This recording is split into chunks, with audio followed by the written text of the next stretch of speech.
Film शुरू होती है और हम जंगल में एक बच्ची को देखते हैं जिसका नाम वीरा था। वो अपने डॉग को ढूंढ रही थी पर तभी वो कुछ देखकर चौंक जाती है। जब उसकी मॉम आई तो वीरा की गोद में उसका डॉग था, उसके अंदर चाकू घुसा हुआ था। वो अपनी मॉम को कहती है कि मॉम, इसने रोना बंद कर दिया है, यानी उसके डॉग की मौत हो गई थी। अब वीरा की मॉम एक दिमागी डॉक्टर को बुलाती है। वो वीरा को एक डॉग वाला खिलौना देकर कहता है, ये लो अपने डॉग से खेल लो। तो वीरा कहती है, मेरा डॉग मर चुका है, मैं कैसे खेलूं भला। असल में डॉग की मौत का वीरा को बहुत सदमा था, जिस वजह से उसका इस डॉक्टर से इलाज हो रहा था, क्योंकि उसने सबसे बात करना ही छोड़ दी थी और डॉक्टर के इलाज से वो बेहतर होती जा रही थी, बात भी करने लगी है। इसके बाद हम देखते हैं कि वीरा अपनी मॉम के साथ गाड़ी में बैठकर कहीं जा रही है। उसकी मॉम का नाम ओल्गा था। ये दोनों एक घर के पास आकर रुकती हैं, जो ओल्गा ने हाल ही में खरीदा है, क्योंकि ओल्गा का डिवोर्स हो गया है और वो अपनी बेटी वीरा के साथ इस घर में रहने आई है। वीरा को घर काफी पसंद आया। ओल्गा अपने एक्स हस्बैंड, जिसका नाम विक्टर था,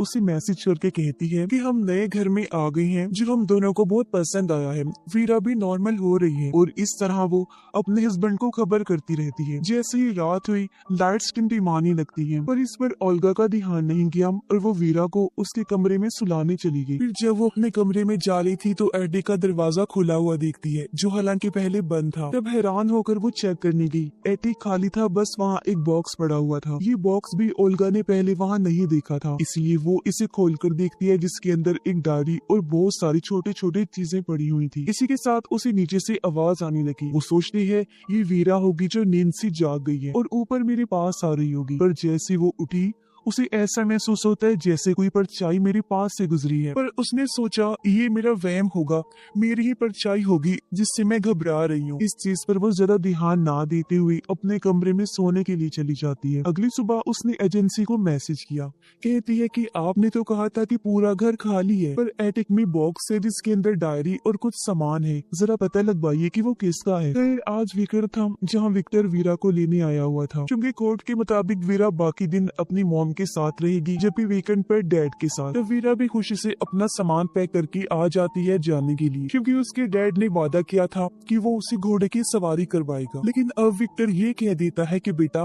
पहले हम मेरी दोस्त के साथ कुछ टाइम गुजारेंगे और फिर घोड़ सवारी के लिए जाएंगे। ये सुनकर तो वीरा को गुस्सा आ गया। वो कहती है, फिर तो मैं नहीं जाने वाली आपके साथ, अपनी माँ के साथ ही रहूंगी, क्योंकि उसे अपने डैड की दोस्त से बहुत नफरत होती है। पर ओल्गा उसे मना लेती है कि चले जाओ बेटा, कुछ देर की बात है, उससे मिल लो, फिर सारा दिन अपने पापा के साथ ही रहना। वीरा मान गई और जब वो दोनों चले गए, ओल्गा अपना ऑफिस सेट करने में लग जाती है। पर अचानक उसे जोरों का सर दर्द होने लगा। ऐसा लग रहा था जैसे कमरे का रूप ही बदल रहा हो। इस जगह को लेकर उसे अजीबोगरीब ख्याल भी आने लगे, पर कुछ भी समझने से पहले उसके फोन की बेल बज गई और उसका सर दर्द भी ठीक हो गया। कॉल एजेंसी वालों की थी। वो कहते हैं, जी हमने घर के पिछले मालिक से पता करवाया है, उसका कहना है कि एटिक में तो हमारा कोई बॉक्स नहीं था। ये सुनकर ओल्गा सोच भी पड़ जाती है, तो फिर किसका है वो बॉक्स। एक बार फिर वो बॉक्स चेक करने, उसके अंदर जो डायरी थी उसे निकाल कर पढ़ने लगती है। डायरी के सफ़े पढ़ के वो थोड़ा घबरा जाती है, क्योंकि ये किसी पागल कातिल की डायरी थी, जिसने अपने कत्ल की सारी डिटेल्स काफी बारीकी से लिखी हुई थी, कि वो अपने शिकार को कैसे तर पाता है और फिर मारता है सब कुछ। ओल्गा ने सोचा, नहीं, ये बॉक्स अब एक सेकंड भी मेरे घर नहीं रहेगा। ये सोचकर वो बॉक्स को घर से बाहर कचरे के पास रख देती है। फिर वो एटिक की सफाई करने दी, पर ये देखकर उसे झटका लगा कि बॉक्स वहीं पर पड़ा हुआ था, जिसे वो कुछ देर पहले कचरे के साथ रख के आई थी।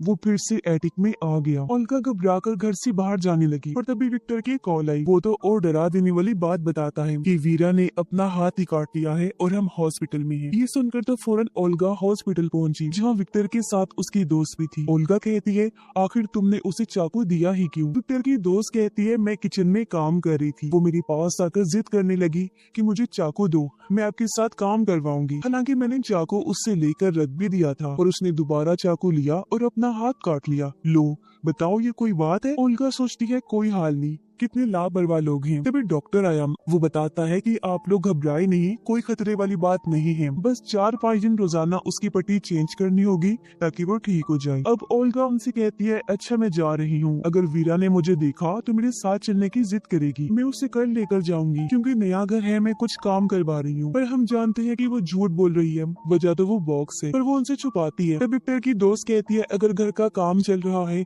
तो तुम भी हमारे साथ ही रह लो। इस पर ओल्गा मान गई और शाम को ये सब विक्टर के घर आ जाते हैं, जहाँ ओल्गा वीरा से पूछती है, बेटा आखिर तुमने अपना हाथ क्यों काटा? पर विक्टर उसे रोकते हुए वीरा को बाहर भेज देता है। ओल्गा उस पर गुस्सा करती है कि ये क्या हरकत है, मैं उससे सवाल कर रही हूँ और तुमने उसे बाहर भेज दिया। विक्टर कहता है, देखो वो सिर्फ हादसा था, उसने जानबूझकर थोड़ी ना किया है। ओल्गा कहती है, क्या तुम्हें ये छोटी बात लगती है? देखा उसने अपने डॉग के साथ क्या किया था। जी हाँ, डॉग के साथ उसने कुछ किया था, जिसका जवाब हमें आगे पता चलेगा। पर उसकी बात सुनकर विक्टर कहता है, ये बस इत्तेफाक है, अब कोई नई कहानी मत बना दो। तो और इस तरह वो ओल्गा को चुप करवा देता है। अगली सुबह ओल्गा किसी तरह वीरा को समझाकर अकेले ही घर आ जाती है, जहाँ वो घर पर डॉक्टर को बुलाती है। डॉक्टर को उसने बॉक्स के बारे में बता दिया था, पर वो यकीन नहीं करता और ओल्गा के साथ एक बार फिर बॉक्स को कचरे के पास छोड़ देता है। पर जब उन्होंने एटिक में आकर देखा तो एक बार फिर उन्हें झटका लगता है, क्योंकि बॉक्स वही था, वो भी बिल्कुल उसी जगह पर जहाँ पहले पड़ा हुआ था। अब डॉक्टर को भी काफी अजीब लगा, इसलिए वो भी उस डायरी को पढ़ने लगा, जहाँ ओल्गा को फिर से ख्याल नजर आने लगी कि ये कमरा बहुत ही अजीब है। और वो देखती है कि किस तरह कातिल अपने विक्टिम्स, अपने शिकारियों को मारता है, जिससे वो काफी घबरा गई। डॉक्टर देखता है कि डायरी में कातिल के विक्टिम्स के नाम और उनकी उम्र भी लिखी हुई है। उन नामों को ओल्गा इंटरनेट पर सर्च करती है, पर इन नामों के कत्ल की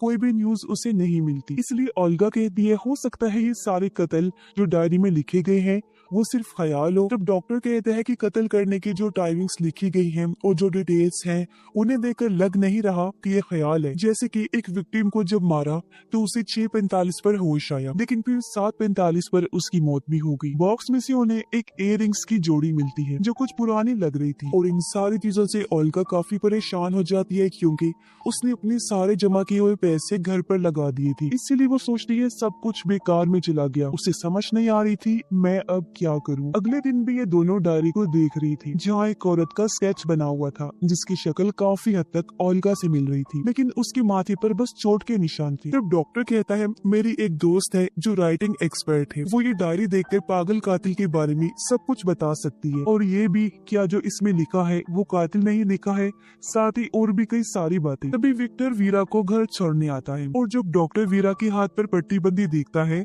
तो उसने पूछा, बेटा ये तुम्हारे हाथ पर क्या हुआ है? वीरा जवाब देती है, कुछ खास नहीं, बस छोटा सा एक्सीडेंट हुआ था। इतना बोलकर वो अपने कमरे में चली जाती है, जहाँ ओल्गा उसे सुला देती है। अगली सुबह ओल्गा वीरा के बैग में अजीब सी ड्राइंग देखती है, जहाँ उसने अपना हाथ काटा हुआ था, उसका खून बह रहा था और हाथ में चाकू था, यानी अपने हाथ से वाला पूरा स्केच उसने बनाया हुआ था। ये देखकर ओल्गा उस दिन के बारे में याद करती है जब इनके डॉग की मौत हुई। उस दिन दरअसल इनका डॉग एक गाड़ी के नीचे आ गया था और बुरी तरह जख्मी हो गया था। विक्टर डॉग को उठाकर लाया ताकि उसे हॉस्पिटल ले जा सके, पर जब ओल्गा डॉग को देखने आई तो डॉग के पेट में चाकू घुसा हुआ था, जो कि वीरा का ही काम था। और वो ओल्गा से जब कह रही थी कि इसने रोना बंद कर दिया है, तो इसका मतलब था कि उससे अपने डॉग का दर्द देखा नहीं जा रहा था, और उसी दर्द से छुटकारा देने के लिए उसने डॉग को चाकू से मार दिया, जिसके बाद इस दिमाग के डॉक्टर से उसका इलाज करवाया जा रहा था। उसका एक सेशन आज भी डॉक्टर कर रहा था। वो वीरा से कहता है, अच्छा बताओ, उस दिन जो तुम्हारी मॉम डैड डॉग को हॉस्पिटल लेकर जा रही थी, क्या वो सही कर रही थी?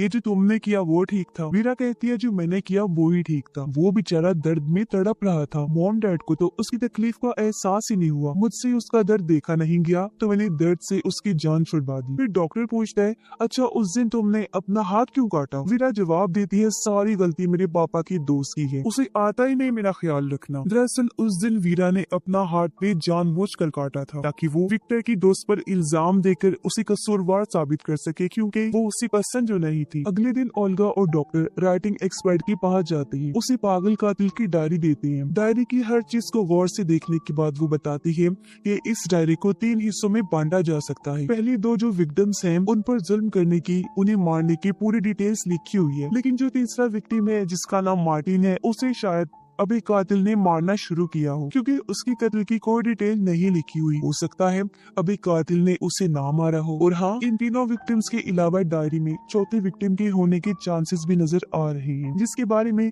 कातिल ने साफ साफ तो नहीं लिखा, जैसे कि उसका नाम क्या है और बाकी डिटेल्स बस उस अनजान विक्टिम का बार बार जिक्र हुआ है। हो सकता है वो चौथा वाला विक्टिम ही पहला हो, जिसके बारे में कातिल को इसलिए याद नहीं क्योंकि उसका कत्ल उसने बचपन में किया होगा। वैसे जो भी है, वो कातिल लड़की काफी डिप्रेशन में लगी मुझे, उसके अंदर बहुत तकलीफ और बहुत गुस्सा भरा हुआ था।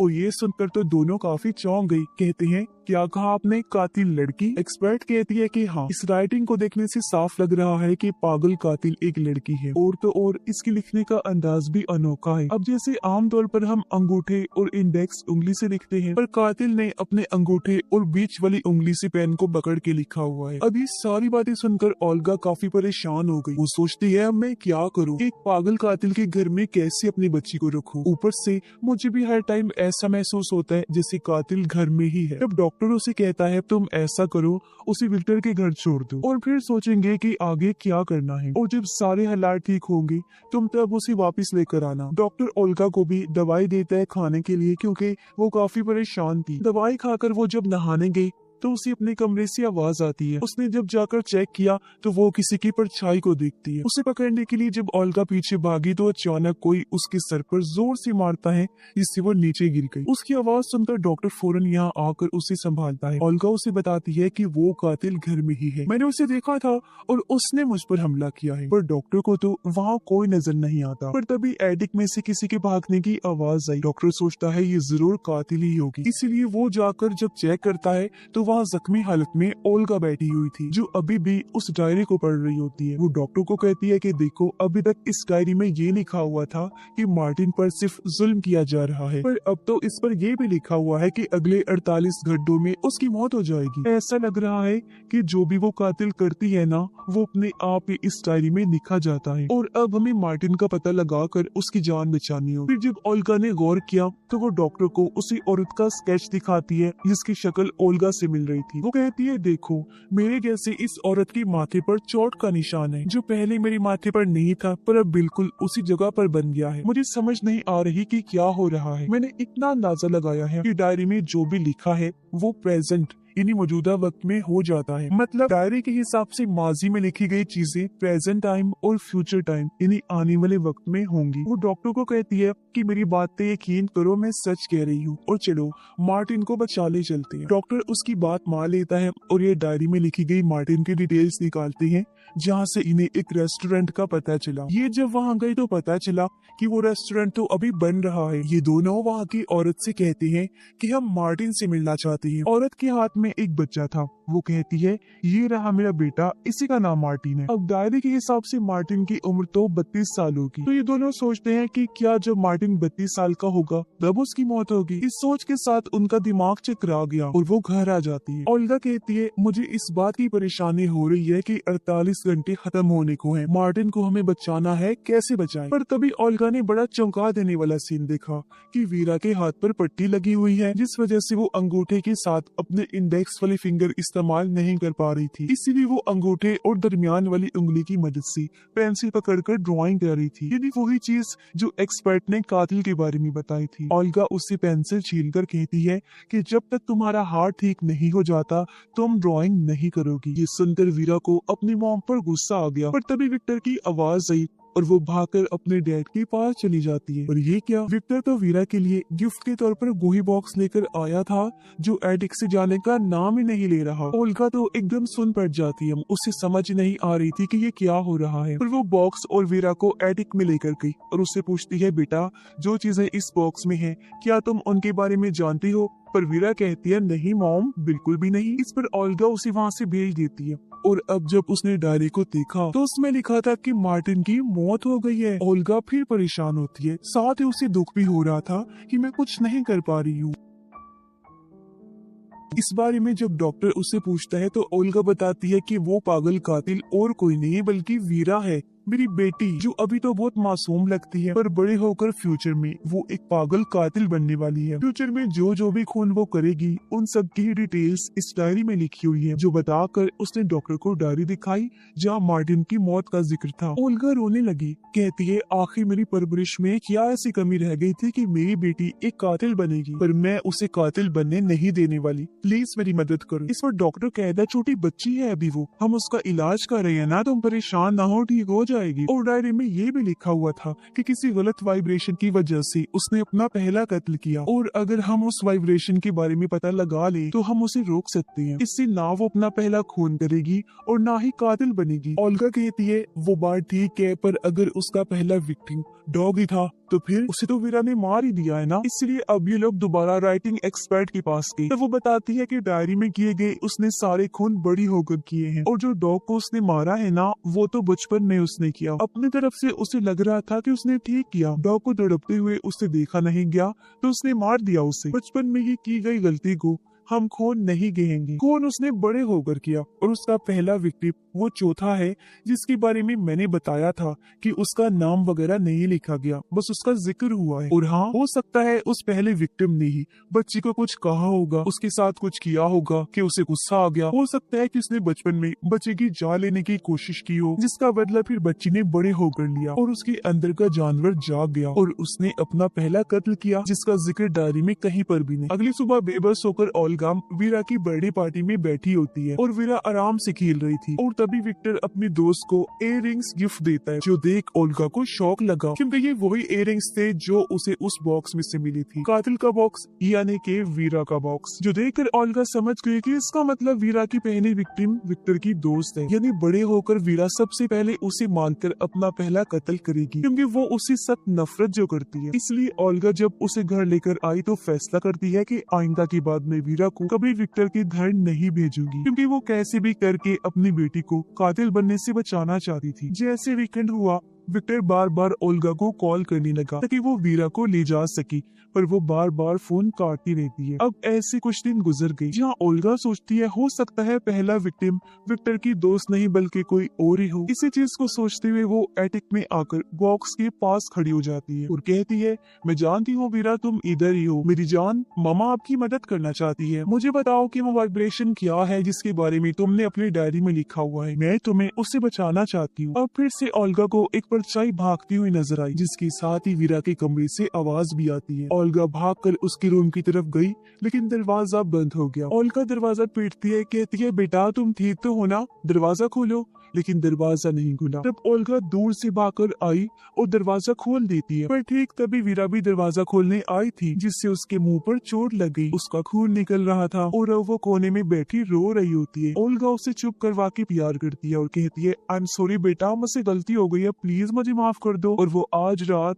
वीरा के साथ ही सो जाती है। ओल्गा इस परेशानी में थी, मैं कैसे अपनी बच्ची को बचाऊं। वो अगले दिन वीरा को स्कूल भी नहीं भेजती और घर में ही पढ़ाने लगती है। तभी यहाँ विक्टर भी आ गया, जो काफी गुस्से में था, क्योंकि ओल्गा ने उसे वीकेंड पे विक्टर के घर भेजा नहीं और ओल्गा बार बार फोन भी काट रही। और अब जब उसने वीरा के मुंह पर चोट देखी तो गुस्से में पूछता है, ये तुम मेरी बेटी के साथ क्या कर रही हो। अब उन दोनों को झगड़ते हुए देखकर वीरा डरकर भाग जाती है। गुस्से में विक्टर भी वहाँ से चला गया। तभी यहाँ डॉक्टर भी आ गया। वो कहता है, तुम वीरा को सेशन के लिए क्यों नहीं भेज रही। ओल्गा कहती है, उसे किसी दिमाग के इलाज की जरूरत नहीं है, मैं उसे संभाल लूंगी, उसकी माँ हूँ, उसका ख्याल रखना जानती हूँ और उसे कातिल बनने से रोक लूंगी। तब डॉक्टर वहाँ से चला गया। तभी विक्टर वापस आ गया, वो भी पुलिस के साथ, क्योंकि वीरा को उसके घर ना भेजकर ओल्गा ने कोर्ट के असूल को तोड़ा था, यानी कि अब कार्रवाई होगी। तो अब कोई और रास्ता ना होने पर वो वीरा को विक्टर के साथ भेज देती है।